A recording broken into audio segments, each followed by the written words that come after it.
Hey, I was working on a project in the car and decided I wanted to take a video of it, show you kind of what I was doing. So I'll kind of catch you up. I have been trying to make some changes to this car. I've been racing it I've got 7 races on it now, and wanted to kind of make some alterations to it. Car weighs 2,900 pounds with me in it, just under 500 horsepower to the tire. So it's got plenty of plenty of pep, but not a whole lot of grip. I've been sliding around all over the track, and some of that has to do with these old tires. I need to get some new tires, but other than mechanical grip, which is not a whole lot of what I can deal with right now, I wanted to work on some aero grip, some downforce. So what I did is the car used to have a 70 degree little splitter right back here. You can kind of see the bracket. I took that off. I'm going to clean it up and try to make that look black again. It was riveted on right here. You can see the little rivet holes. I think I'm just going to tape those off with some red tape, kind of like I did on the bottom, to make that look better. But I replaced it with a wing logic. This is a 65-inch wing. The car didn't have any way to mount it. It's kind of one of those things that doesn't get done a lot, I guess. So I kind of wanted to, going off the inspiration of the TA2 cars, they have a carbon fiber wing, and just the wing's about $1,000. So I was kind of going off that as my basis of what I wanted to do. Put out the wing logic and got the wing 65 inches, comes in aluminum. I went to Blue Ridge Welding Services, Greg. He helped me make some mounts right here. They just connect to the roll bars in here, some of the tubing.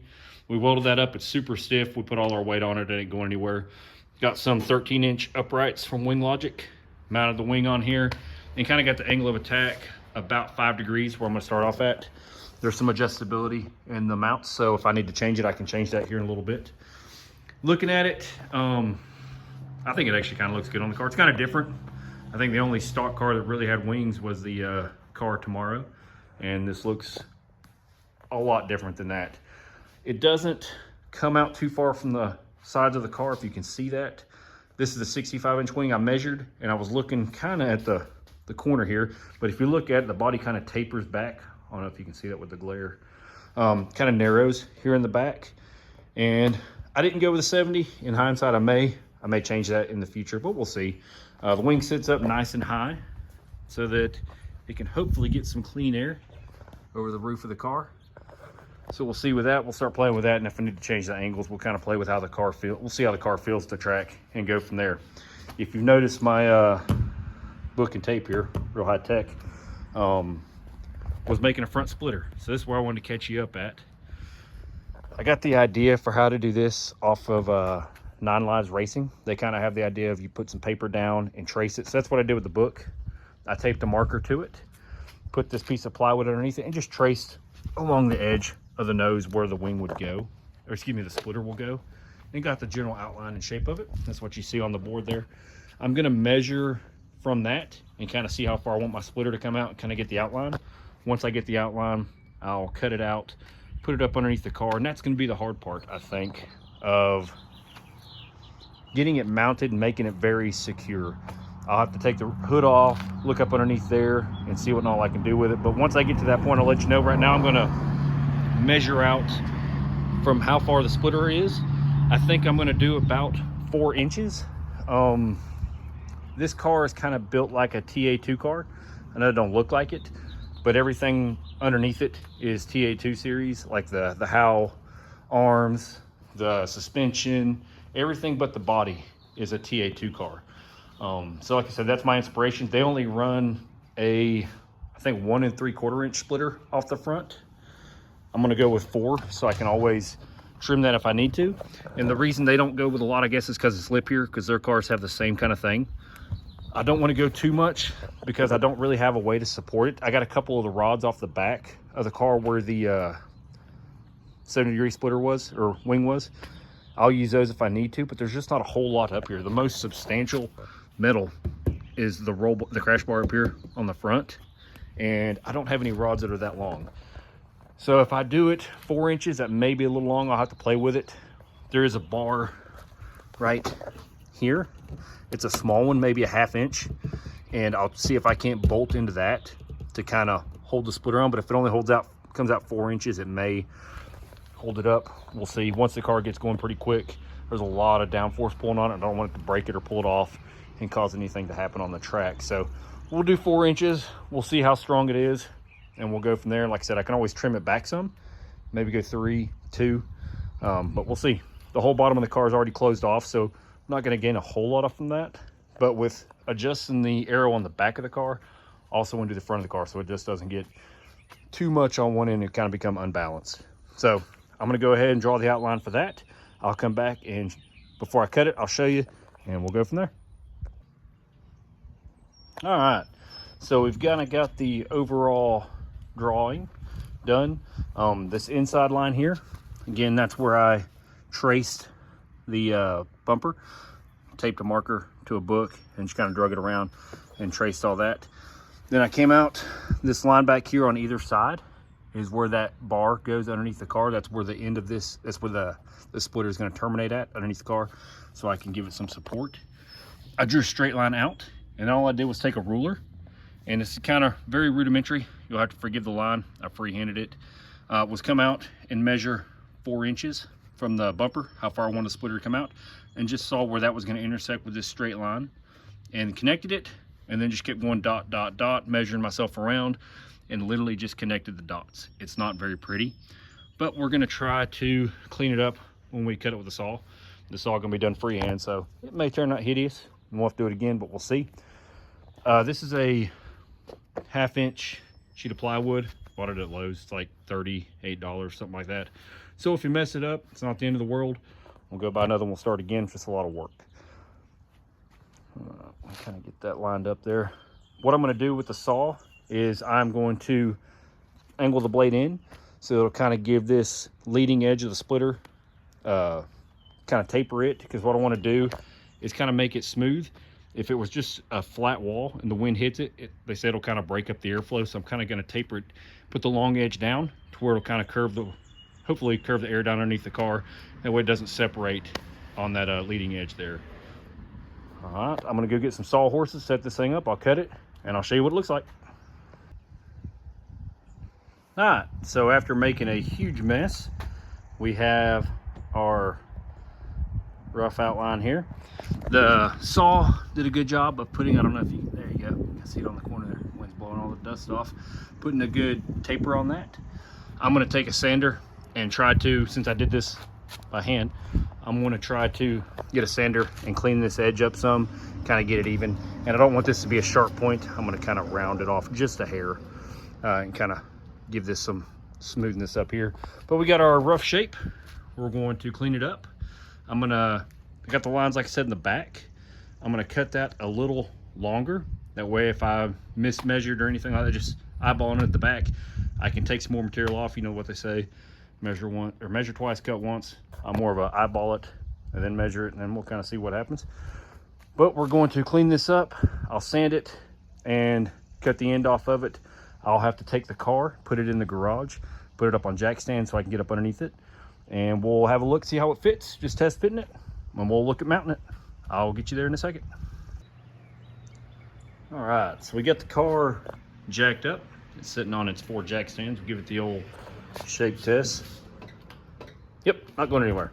All right, so I took the hood off so I kind of get down in here and see.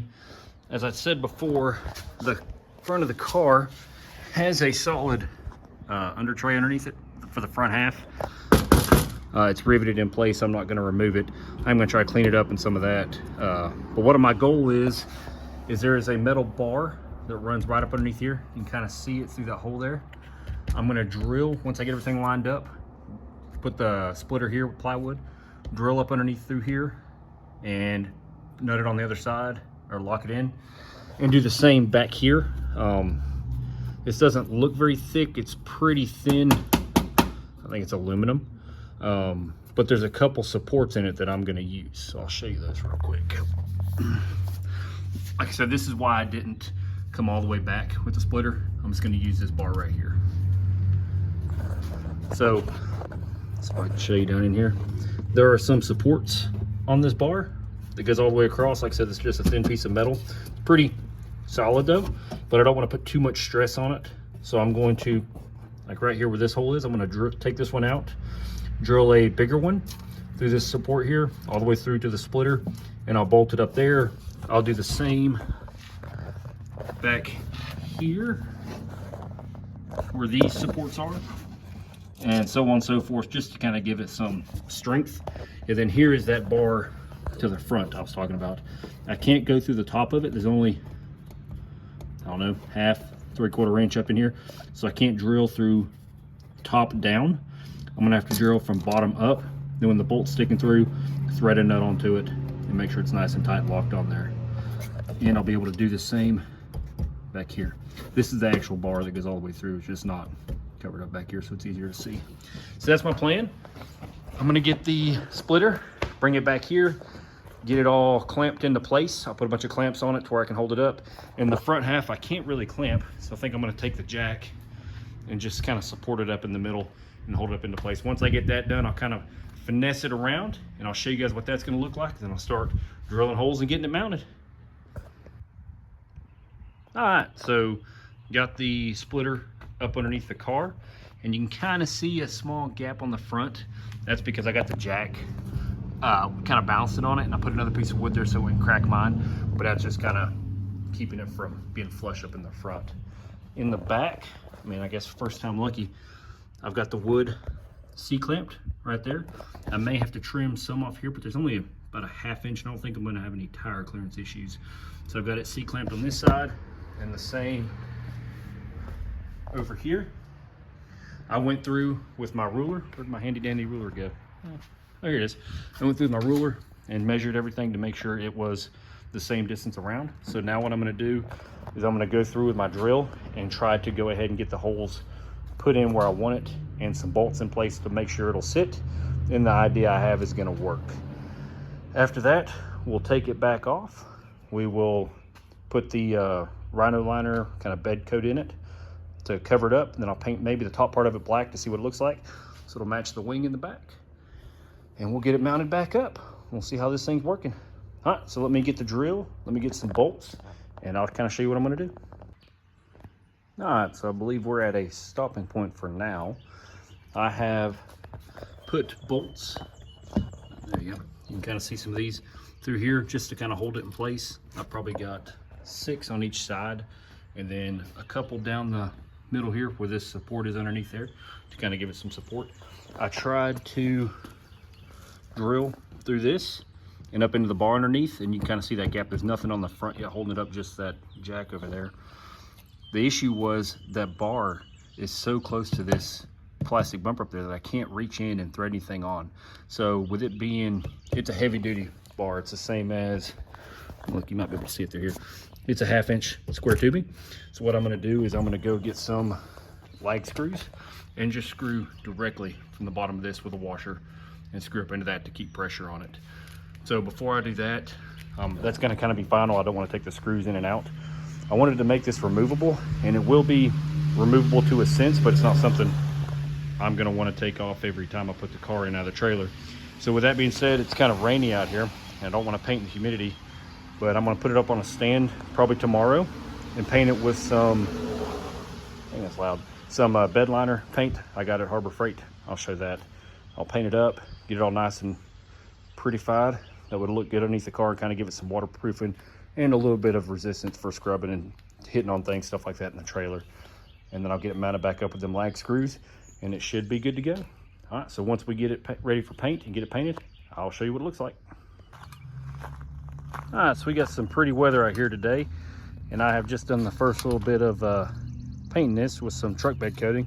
Just wanted to give it a little bit of protection against the elements and maybe a little bit of abrasion in case it rubs on the trailer or anything like that. Just gonna try to protect it as best I can. I prioritize, I'm gonna go ahead and do the top.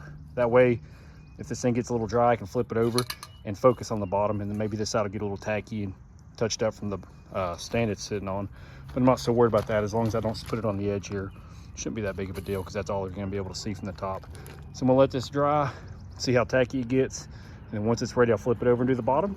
Once it's done, we'll get it mounted up to the car.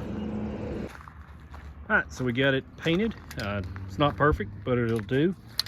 Thing about these bed liners from Harbor Freight, got 3 cans, and this one's got a lot of paint. You can kind of hear it in there, but they just quit working. So I did the best I could with what I had. Out of the 3 cans I had, only one was able to use it all the way to completion, so it's kind of died on me. So do with that what you will. But touch the rest of it up with just black spray paint. We got it cleaned up and ready to go. I did notice I put a crack in it here. It's not all the way through, but I did put a good crack in it. I think that's when I put it on the jack with the board and was putting pressure on the front, trying to see how it would meet up. So I may throw some glue in there just to kind of give it some longevity, but I'm gonna put a lot of bolts in it. And if this doesn't work, I'll use the template and make another one and try not to crack it. So we got it all done. We're gonna take it inside and we'll get it mounted up. All right, so I did the same thing as last time. I got a jack and put a board up underneath it to kind of distribute the weight so it wouldn't be pressing up in the middle of it. Put it up underneath the car, kind of got it lined up. Got my C-clamps on there. You can see one, and then there's the other. We'll line these holes up. We'll put the bolts in. Then once we get a couple in the back to kind of hold it up, make sure it's all snugged up, I'll start working on the front. I'm gonna take a drill and do smaller pilot holes up into the bottom, and then I'll put the lag bolts in there and we'll tidy it up. All right, so here we are, finished product. Like I showed you before, I put it up on the jack, put it up underneath the car, and put the C-clamps back on the back. Use the same bolts. As you can see, they're just right up, so I'm taking C-clamps off. Got all those on there. They all have locking washers. Everything's nice and tight. I ended up getting rid of the lags and going to some self-tapping metal screws and drilled right up into that front metal bar right up in there. Seems pretty solid. It's got a little bit of play in it, but as you can see, it's moving the whole car when I push on it. So we'll see what happens. If it comes off, I'll deal with it and shorten it up. Maybe this is a little too much right off the bat, but we'll figure it out. For the air dam, this car had a stock car kind of splitter, which was really just a skirt that went straight down. So it had this nice air dam here. All I did was go ahead and put some black racer's tape along the gap here to kind of seal off any wind getting up on top of the splitter. And then took some red, just I like the contrast. The car's got some red on it, and ran it across the front of the car and sealed up all those screw holes from that little skirt splitter on the front of it. But we'll see how it goes. That's from start to finish. Hope it holds up. If not, it's a piece of plywood, and I will try it again. If you guys have any questions, just put them in the comments. Do my best to help you. Thank you.